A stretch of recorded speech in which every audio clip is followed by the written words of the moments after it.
Já estamos de volta ao vivo para você aqui no Bora MS, 11 horas e 58 minutos. Vamos falar da CPI do consórcio Guaicurus, que dá início nessa semana à terceira fase, em busca de respostas e soluções sobre os serviços de transporte coletivo prestados em Campo Grande. E para abordar sobre esse tema, eu recebo aqui a vereadora Luísa Ribeiro, do PT, que é integrante da comissão da CPI. E antes de iniciarmos a entrevista, eu quero reforçar que nós também entramos com pedido ao consórcio Guaicurus para que pudessem dar entrevista, mas até o momento disseram que não vão dar entrevista para comentar sobre este assunto. Vereadora, bom dia. Muito obrigado pela sua presença mais uma vez. Por ter nos atendido aqui. Com certeza. É brincadeira a CPI da Natália, né? Não, a CPI da Natália... A CPI da Natália depende, viu, vereadora? Vamos terminar a CPI do consórcio Guaicurus. Eu acho que essa é mais urgente, mais séria. A gente tem muita coisa para discutir lá. Não dá para abrir uma CPI da Natália agora. Não, por enquanto não, por enquanto não. Bom, vereadora, a gente com muita descontração, mas falando de um assunto que realmente vocês estão abordando lá na Câmara Municipal, nessa CPI importante, entrando nessa terceira fase, né? Essa terceira fase, vocês miram ouvir o consórcio Guaicurus em si? Nós na CPI, primeiro que a CPI não é um desejo do parlamento. A gente deixa para abrir uma CPI quando a situação já está muito grave mesmo. Em último caso, né? E o problema aqui do transporte coletivo urbano de Campo Grande, ele tem, ao longo dos anos do contrato, mostrado várias crises que não se apresentam soluções adequadas e a sociedade está sofrendo muito. O usuário que usa diretamente o transporte, mas todo mundo se prejudica por um transporte ruim na nossa cidade. O Tribunal de Contas fez um trabalho muito intenso de investigação, de diálogo, tanto com o consórcio como com a prefeitura, já desde o ano de 2020. Elaborou um termo de ajustamento da gestão com 26 cláusulas e muitas dessas não foram resolvidas nem pela administração e nem pelo consórcio. E isso foi acumulando dentro da Câmara, a partir da sociedade nos pedindo uma intervenção através de uma CPI que pudesse, a partir do processo lá parlamentar, discutir e esclarecer por que é que nós temos um transporte coletivo urbano tão precário em Campo Grande. E agora, entrando nessa terceira fase, vocês já ouviram, ao longo, na verdade, desde o começo, vocês já estão recebendo inúmeras denúncias, que as pessoas vêm fazendo, vêm contribuindo com informações. Vocês diagnosticaram vários pontos ali deste contrato, vigente hoje. E agora, qual é a expectativa de vocês para essa terceira fase? O que é que vocês buscam trazer aí a luz, em cima de quais pontos específicos que talvez a CPI ainda não conseguiu identificar e diagnosticar? Aproveitar para dizer que a CPI abriu uma ouvidoria, então a Câmara tem uma ouvidoria. Nós recebemos do dia 25 de março até hoje mais de 600 denúncias pelos nossos canais. E isso orientou muito o trabalho da CPI, porque foi ficando cada vez mais concreto quais eram os problemas que a cidade aponta para a solução através dessa investigação nossa. Então, no começo, ouvimos especialmente os representantes das duas agências que estão envolvidas nesse trabalho do transporte coletivo. Uma é a Getran, que é uma agência de fiscalização da atividade como um todo, e a Gereg, que é a agência de regulação. Ouvimos diretores atuais, ex-diretores, diretores de todas as áreas, enfim.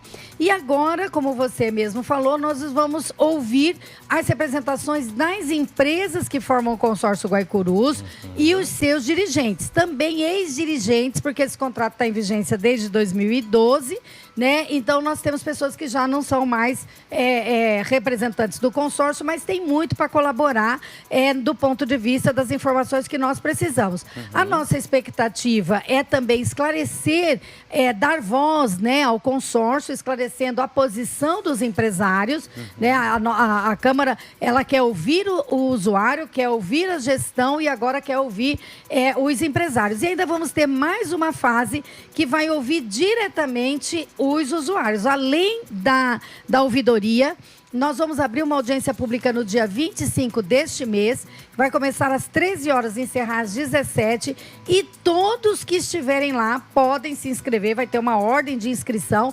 Mas nós vamos ouvir até 25 pessoas, representantes, enfim, usuárias. pessoas que são portadoras de deficiência, que são pessoas com deficiência, pessoas que moram nos distritos do Ayanduí ou do Rochedinho, estudantes, gente que usa o ônibus no período noturno, gente que usa o ônibus no final de semana.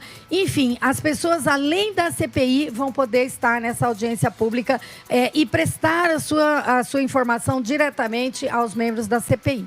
Certo. Essa fase da CPI iniciando essa semana, qual o tempo de duração, essa terceira fase? Nós vamos ter 2 semanas para ouvir as empresas e o consórcio e depois mais uma audiência, que é essa audiência, vamos dizer, bem ampla, que nós vamos ouvir diretamente os usuários. Ainda ficamos com a possibilidade de ouvir alguns especialistas que nós vamos trazer, especialistas que vão trazer para a gente essas ideias como a tarifa zero, que é muito diferente, nós não temos aqui, mas muitas cidades já estão praticando.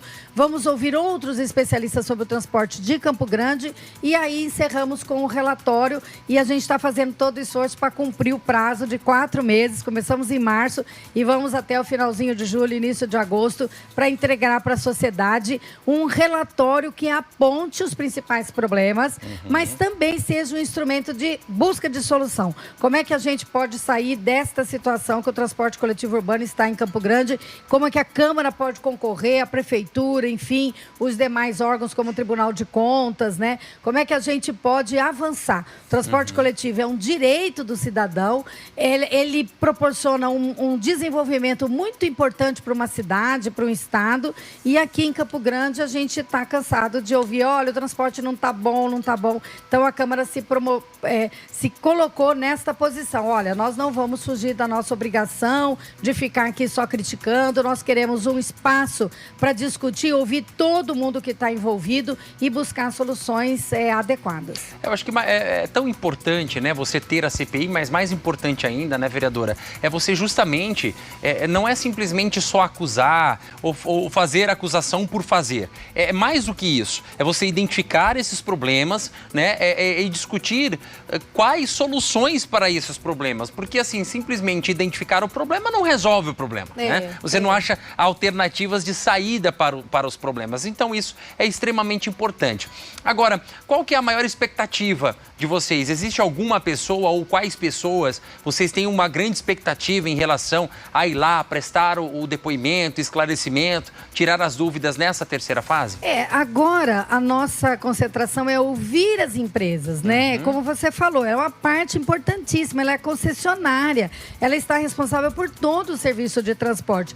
Tem muito para dizer, então nós estamos muito na expectativa do que esses vários diretores que serão ouvidos a partir de hoje à tarde vão nos trazer sobre a versão da concessionária, sobre os problemas que ela enfrenta ou que a cidade enfrenta para ter um transporte eficiente. Mas nós não queremos uma CPI de espetáculo.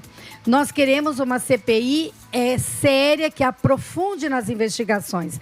Nós que não queremos, e você pode ver aí os 2 meses anteriores, nós fizemos várias oitivas, a gente procurou, até em algumas situações, estavam difíceis lá, mas a gente procurou ter paciência para extrair do debate as questões que são mais importantes, sem espetáculo.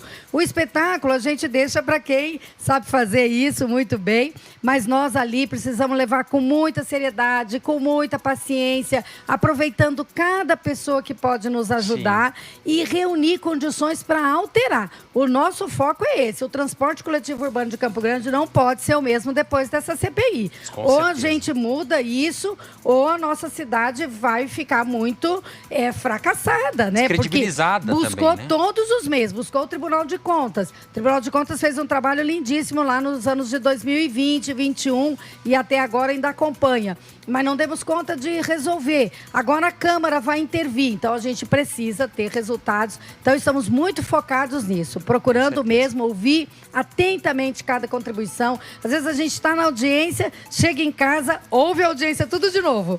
Porque alguma coisa escapou, que a gente não entendeu ou que não estava mais atenta e tal.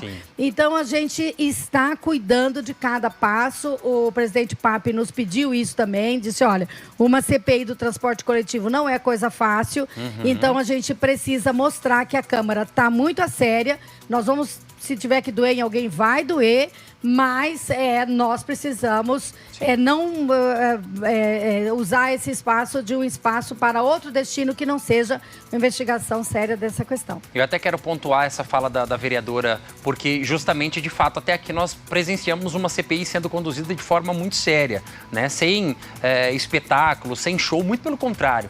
Claro que os embates, eles acontecem, às vezes os ânimos se alteram, faz parte do processo democrático, né? Mas a gente percebe que vocês vieram trabalhando de forma muito séria até aqui e esperamos que isso siga até o final. Agora, vereadora, temos mais 3 minutinhos de programa. Tocar num assunto importante, né? Mudando o assunto para a gente falar de meio ambiente, porque a senhora realizou uma audiência pública em abril, né, deste ano, e o que vem sendo discutido, teve até o deputado estadual Paulo Duarte do PSB, ele criticou a questão da verticalização aqui no município de Campo Grande, isso está nos holofotes também, que fala justamente do Parque do Prosa, né? A senhora realizou essa audiência pública para discutir esse tema. Nós temos a Comissão Permanente de Meio Ambiente, o vereador Jean Ferreira, o veterinário Francisco, o Júnior Coringa e o Maicon, que também fazem parte, mas a senhora trouxe também esse tema para discussão. Amortecimento do Parque Estadual do Prosa, bairros Santa Fé, Chácara Cachoeira, Jardim Veraneio, Carandabosque, Parque dos Poderes, né? Ou seja, vocês estão bastante preocupados em relação a isso também, porque é uma região de preservação, onde a gente, Campo Grande, e é destacado também pela questão de muitas árvores, de ter, né, um bioma forte na capital. Gostaria que a senhora falasse um pouquinho pra gente. Nós fomos surpreendidos desde o ano passado com várias autorizações da Prefeitura, através do Planurb, para que fossem construídos edifícios no entorno, nesses bairros que você citou, que fazem parte de uma área que a gente denomina de zona de amortecimento do Parque Estadual do Prosa. Ali nós temos 3 parques. Quem passa parece que é uma coisa só, mas tecnicamente uma é uma reserva, que chama Parque Estadual do Prosa, o que tem que ser mais preservado, porque ele é o mais importante. Aí depois também tem que ser preservado o Parque das Nações Indígenas e o Parque dos Poderes. Nós verificamos que a Prefeitura começou a autorizar construtoras a fazer empreendimentos imobiliários ali, verticais, né, de 20 andares, de 400 apartamentos. E a gente acha que é muito importante construir na cidade, traz desenvolvimento, isso é ótimo.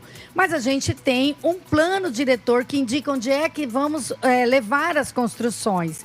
E o plano diretor indica que as construções têm que ser em outros lugares. Aqui mais para o centro da cidade, Jardim dos Estados, se quiser fazer construções de alto padrão, Jardim dos Estados, enfim, outros bairros que não vai afetar essa bacia que a gente tem ali, que precisa ser preservada, que é o Parque Estadual do Prosa, com os seus córregos, com as suas nascentes, com a sua avifauna, porque nós temos muita migração de aves ali, são mais de 250 espécies catalogadas por uma pesquisa científica que precisa ser protegido. Nós não podemos ter prédios muito elevados, porque isso prejudica. Já teve autorização, está quase terminando a construção de alguns ali, que a gente também não está satisfeito, que vocês conhecem ali perto do Parque do Estadual do Prosa, do Parque das Nações Indígenas. Então, a gente não é contra, mas tem um lugar certo para construir. O plano diretor indica que tem que ser em outras regiões, que a gente chama de Zona 1 e Zona 2 da cidade. Esta zona é zona de preservação e nós abrimos esse debate na audiência pública que você está falando em abril. O Ministério Público esteve presente, já tinha recebido denúncia de moradores, de outros ambientalistas, e rapidamente expediu, né, uma recomendação tanto ao governo do estado como à prefeitura para que revisem essas decisões. O governo do estado para que faça a efetiva proteção desta área e a prefeitura para que se isente de fazer autorizações para construção lá. Então, nós estamos no mês do meio ambiente, a gente precisa mesmo fazer esse debate e foi muito bom você dar essa oportunidade. Com certeza. Nós teremos outra oportunidade com mais tempo também, vereadora, para a gente poder falar aqui. Vereadora Luísa Ribeiro, do Partido dos Trabalhadores, quero agradecer a sua presença. Muito obrigada, eu que agradeço sempre. Até a próxima oportunidade. Então tá bom, obrigada. Gente, beijo no seu coração, obrigado. Até amanhã, estamos de volta a partir das 11 da manhã. Tchau. Bora MS. Oferecimento